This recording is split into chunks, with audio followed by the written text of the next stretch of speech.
Ini adalah kisah nyata saya di bulan Ramadan tahun 2008. Kami berada di Palembang bersama mitra saya, seorang pengusaha hiburan, Helmi Yahya. Kami sedang melakukan perjalanan untuk bertemu dengan maestro pujaan kami untuk sebuah pekerjaan idealis, membuat film berbasis lagu-lagu beliau. Kami akan bertemu dengan pencipta lagu anak legendaris, A.T. Mahmud. Dalam perjalanan di kendaraan terdengar bunyi telepon yang langsung diangkat oleh Mas Helmi dengan speaker mode-nya dia on-kan. "Bos, kita belum dapat talent nih buat acara naik haji gratis." Suara di seberang telepon terdengar galau. "Kok bisa?" Mas Helmi berkata dengan nada tinggi. "Sudah 3 hari syuting kok nggak ketemu?" Lanjut Mas Helmi berkata. Setelah itu dia mendengarkan argumen dari timnya yang panjang. Wajahnya memerah, bibirnya merapat dan jari tangannya diletakkan di dekat bibirnya. Itu kebiasaan dia kalau panik. Untung lagi di Palembang. Saya nggak tahu kalau ada anak Triwarsana di sini. "Kita ke tempat syuting dulu yuk." Demikian sebuah kata terucap dari mulutnya dan setelah itu dia diam. Setiba di lokasi, yaitu sebuah rumah yang disewa sebagai tempat menyembunyikan hidden kamera yang dipakai untuk merekam dan menguji kelayakan seorang talent untuk berangkat dihajikan gratis sesuai dengan tema acara tersebut.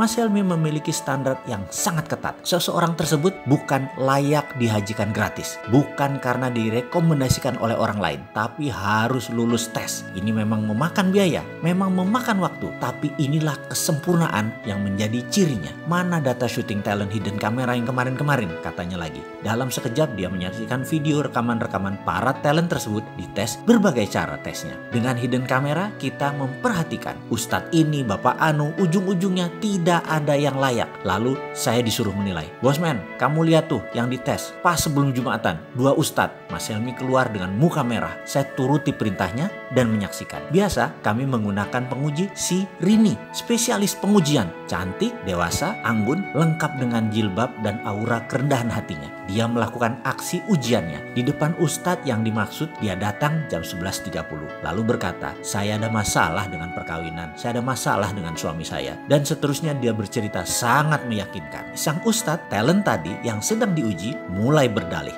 mulai mewejang dan menyaksikan adegan tersebut. Maka saya tahu sekali mimik wajah dan gerak mata seseorang yang dalam tanda petik berminat. Darah saya langsung naik. Kok begini sih ini Ustadz? Ini orang terpandang di daerahnya yang direkomendasikan banyak orang. Menggeser duduknya dekat-dekat si Rini. Hidden kamera menangkap seluruh adegan dengan jelas. Dan yang mengherankan dia abaikan sholat Jumat. Hilang rasa hormat dalam hati ini. Dasar buaya, saya berkata dalam hati. Di video satunya setali 3 uang sama saja. Malah Rini pakai dipegang-pegang lagi pundaknya. Setiap beberapa kalimat dia menyentuh bagian tubuh Rini di tangan, seperti menepis kotoran dari jilbab Rini. Dan padahal nggak ada apa-apa. Darah emosi saya naik memuncak. Gile nih, sama aja, dasar bandot semuanya. Saya mendadak sangat marah. Sebagai pria, tahu banget niat laki-laki macam itu. Emosi saya naik. Saya keluar ruangan. Mas Helmi nafasnya turun naik dengan cepat. "Gila nih, besok naik tayang jam 4 sore belum ada talent." "Di mana Rini?" "Lagi ada talent Pak, deket sini Pak." Demikian seorang staf Triwarsana menjawab. "Nih lagi kita tes, live tuh di ruang belakang." Bergegas kami melihat seluruh kru berharap-harap cemas. Mukanya semua tegang. "Jauh nggak dari sini?" saya bertanya. "Enggak Mas, paling 500 meter." Jawaban kameramen Triwarsana. "Siapa dia?" saya tanya. "Dia guru bahasa Indonesia. Kalau sore ngajar ngaji." Demikian komentar staf Triwarsana. Dalam monitor terlihat seorang bapak sedang duduk kelelahan. Dia habis ngajar ngaji. Di masjid masuklah Rini. Dengan gayanya yang meyakinkan dia berkata, "Pak, saya ada anak usia 8 tahun, kelas 2 SD. Saya sudah tidak kuat merawatnya." Dipotongnya kalimat tadi ditambah dengan emosi. "Nakal banget Pak dia. Saya mau buang aja. Saya mau kasih bapak aja. Saya udah gak tahan ngurus anak itu." Si Rini menyelesaikan kalimat dengan muka memerah dan membetulkan jilbab sehingga lekuk tubuhnya sengaja yang berbentuk seksi tersebut terlihat. Sang bapak membuang muka. Kemudian dia menundukkan sambil menjawab, "Aku terima." "Maksud Bapak?" kata si Rini lagi. "Ya, sini anak itu, aku rawat dia. Ini pasti kehendak Allah. Aku ikhlas." Dia menjawab sambil menundukkan wajahnya. Muka Rini terlihat gugup. Boleh saya serahkan ke Bapak anak ini hari ini? Rumah kami jauh Pak, di 7 Ulu." Rini menambahkan bobot ceritanya. Sang bapak memiringkan pantatnya, di rogoh sakunya ada uang ribuan berlembar-lembar, kira-kira 15 lembar. Dia berkata, "Uangku hanya segini, diberikan ke Rini semuanya. Kamu ambil angkot, bawa anak itu kemari," tuturnya dengan santun.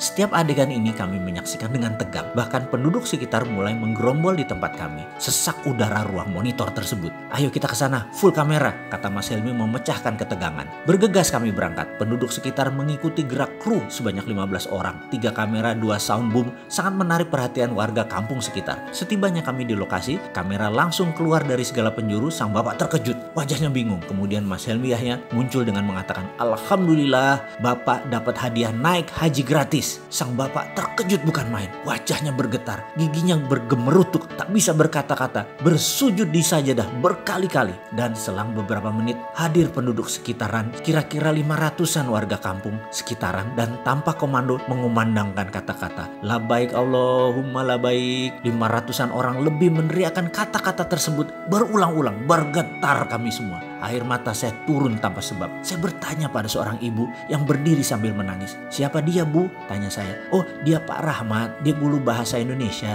di SD sini. Setiap bulan dia memberikan setengah dari gajinya untuk membayar anak-anak dengan permen, dengan apapun supaya mereka mau mengaji," jawab sang ibu sambil menggendong anaknya yang sudah agak besar. "Setengah?" saya terperanjat. "Iya," lanjut ibu tadi. "Dan itu dia sudah lakukan 25 tahun kira-kira. Saya adalah muridnya pertama-tama. Karena sangat miskin kami tak sanggup belajar. Tapi dia membimbing kami. Sekarang pun anakku belajar ngaji sama Pak Rahmat. Dan masih diberi bonus hadiah supaya rajin mengaji." Saya tersentak. Saya menyaksikan seorang bapak. Ia lagi dipakaikan kain ihram. Dikumandangkan talbiyah, "Labaik Allahumma labaik," oleh separuh kampung, warga kampung yang ternyata mencintai dia. Diarak beramai-ramai dari masjid ke rumahnya, tepat di kediamannya yang hanya berjarak 200 meter dari masjid, untuk dipamitkan dan untuk memohon izin kepada sang istri. Setiba di rumah yang masih beralas tanah, sepasang suami istri renta berpelukan. Saya masih mendengar sang bapak berkata, "Allah mengabulkan doa kita, Bu. Aku berhaji. Aku yang miskin ini berhaji." Suaranya lirih. "Mohon izin ya, Bu." Tersungkur di tanah saya seketika mendengar kata-kata tersebut. "Terima kasih ya Allah, terima kasih. Masih ada orang seperti Pak Rahmat. Engkau sisakan untuk kami belajar." Tak henti-henti saya bersyukur. Berangkat berhaji ke Baitullah tidak lagi persoalan pekerjaan dan jabatan ataupun uang. Berangkat haji adalah tentang kejernihan hati. Siapa yang pantas, maka Allah Subhanahu wa Ta'ala akan mengundang orang itu lewat jalan yang tidak pernah kita bayangkan. Marhaban ya Ramadan.